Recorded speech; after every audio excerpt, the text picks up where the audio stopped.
Daily മന്നയിലേക്ക് എല്ലാ പ്രിയ സഹോദരങ്ങൾക്കും സ്വാഗതം.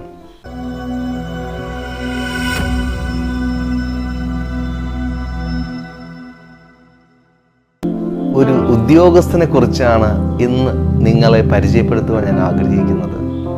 റോമൻ ഗവൺമെന്റിന് വേണ്ടി നികുതി പിരിച്ചിരുന്ന ഒരു നികുതി പിരിവുകാരനുണ്ടായിരുന്നു. അവൻ്റെ പേരാണ് മത്തായി. മത്തായി റോമക്കാർക്ക് വേണ്ടി നികുതി പിരിവ് നടത്തിയിരുന്നത് കൊണ്ട് തന്നെ അവനെ തൻ്റെ സ്വന്തം നാട്ടുകാരും ബന്ധുക്കളും വെറുത്തിരുന്നു. നമ്മുടെ ഭാരതത്തെ ബ്രിട്ടീഷുകാർ ഭരിച്ചിരുന്നത് പോലെ അന്നത്തെ പലസ്തീൻ നാടിനെ ഭരിച്ചിരുന്ന വിദേശീയരായ റോമക്കാരെ നാട്ടുകാർ വെറുത്തിരുന്നു. വിദേശീയർക്ക് വേണ്ടി പ്രവർത്തിക്കുന്നവരെയും അവർ വെറുത്തിരുന്നു. അതുകൊണ്ട് തന്നെ മത്തായി വെറുത്തിരുന്നു. മറ്റൊരു കാരണവും കൂടെ മത്തായി വെറുക്കുവാനായിട്ടുണ്ടായിരുന്നു.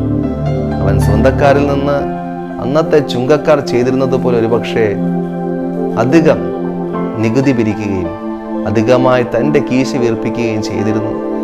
ഇത് ആരെങ്കിലും കൊടുക്കാതെ ഇരുന്നാൽ ബലാത്കാരേണ പട്ടാളക്കാരെ ഉപയോഗിച്ച് അവരിൽ നിന്ന് പിരിവ് നടത്തിയിരുന്നു. അത് കാരണം ഒത്തിരി വെറുപ്പിൻ്റെ അനുഭവങ്ങൾ, തിരസ്കരണത്തിൻ്റെ അനുഭവങ്ങൾ ഒക്കെ അവൻ നേരിട്ടു. ഒത്തിരി ഒറ്റപ്പെടലുകൾ അവൻ നേരിട്ടു. നാട്ടുകാരിൽ നിന്ന്, ബന്ധുക്കളിൽ നിന്ന്, പ്രിയപ്പെട്ടവരിൽ നിന്നൊക്കെ ഒറ്റപ്പെടലുകൾ അനുഭവിക്കുന്ന ആരെങ്കിലും എന്നെ കേൾക്കുന്നുണ്ടോ? തിരസ്കരണങ്ങൾ അനുഭവിക്കുന്ന ആരെങ്കിലും ഉണ്ടോ? ഞാൻ നിങ്ങളോട് പറയട്ടെ, യേശു കർത്താവിന് നിങ്ങൾ ആവശ്യമുണ്ട്.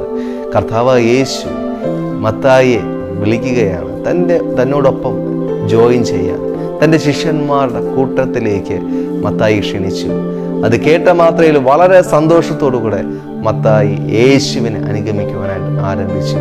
അത് മത്തായിയുടെ ജീവിതത്തിൻ്റെ ചരിത്രത്തെ തന്നെ മാറ്റി എഴുതി. പ്രിയപ്പെട്ടവരെ, അയ്യോ എന്നെ ആരും സ്നേഹിക്കുന്നില്ല, എൻ്റെ സ്വന്തക്കാർ, ഞാൻ സ്നേഹിച്ചവരൊക്കെ എന്നെ വെറുക്കുകയാണ് എന്ന് പറയുന്ന ആരെങ്കിലും എന്നെ കേൾക്കുന്നുണ്ടെങ്കിൽ ഞാൻ പറയട്ടെ, യേശു നിങ്ങളെ സ്നേഹിക്കുന്നു. നിങ്ങളുടെ ജീവിതത്തിൻ്റെ ചരിത്രം തന്നെ മാറ്റി എഴുതുവാൻ അവിടെ നിന്ന് ആഗ്രഹിക്കുകയാണ്.